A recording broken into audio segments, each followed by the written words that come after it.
पुन्हा एकदा एक अनुत्तरित प्रश्न. मला काय म्हणालीस?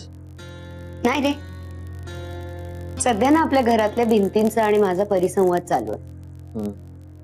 कारण मला जे म्हणायचं असतं, बोलायचं असतं, फक्त या घरातल्या भिंतींनाच ऐकू जात आणि कळत. बाकी कोणाला काही कळून घ्यायची गरजच वाटत नाही. त्याच्यामुळे Netra, what is the point? The point is, ती मुलगी कोण होती, कुठली होती, तिचे आई वडील कुठे राहतात, तिच्या घरचा पत्ता काही कळलं? मला कळलं असतं तर तुला नसतं का कळलं? म्हणूनच म्हणलं ना, पुन्हा एकदा एक अनुत्तरित प्रश्न. काही दिवस घरातले लोक चर्चा करतील आणि नंतर विसरून जातील. मग आता काय करूया असं म्हणणं आहे तुझं? पोलीस कंप्लेंट, जी खरं तर खूप आधीच करायला पाहिजे होती. नेत्रा, पण दादाने तेव्हा पोलीस कंप्लेंट नाही केली कारण मला माहितीये, सगळी कारणं माहिती आहेत ना. आपल्या घरातल्या लोकांच्या चांगुलपणामुळे आपण कुठल्याही गोष्टीचा पाठपुरावा करत नाही आणि नंतर त्याची फळं भोगतो. याचंच काय झालं बघणार. आता प्रियाचं काय मध्येच?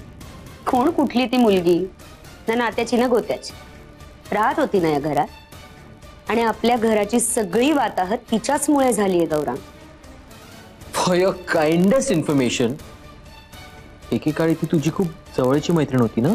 म्हणूनच मीच हे बोलतेय. कारण या घराचं जे काही चांगलं वाईट झालंय ना, त्या सगळ्यामध्ये आय वॉज इन्व्हॉल्व. मी मला स्वतःला या घरापासून वेगळं नाही काढू शकत.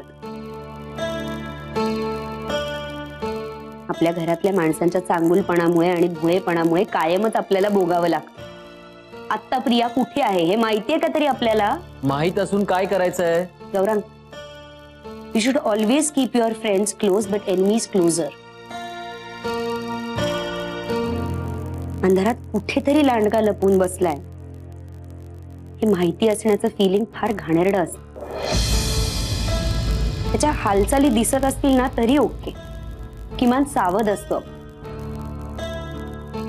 आय विश की त्या नालायक बाईचे वेअरअबाउट्स ना कुठून तरी कळावेत मला. प्रिया पुन्हा कधीही या घरात येऊच शकणार नाही. एकदा कन्फर्म झालं ना माझ्यासाठी की मग मला आर्याला टॉलरेट करणं सुद्धा सोपं जाईल. कदाचित पुढे मागे लढाई लागेल मला तिचं.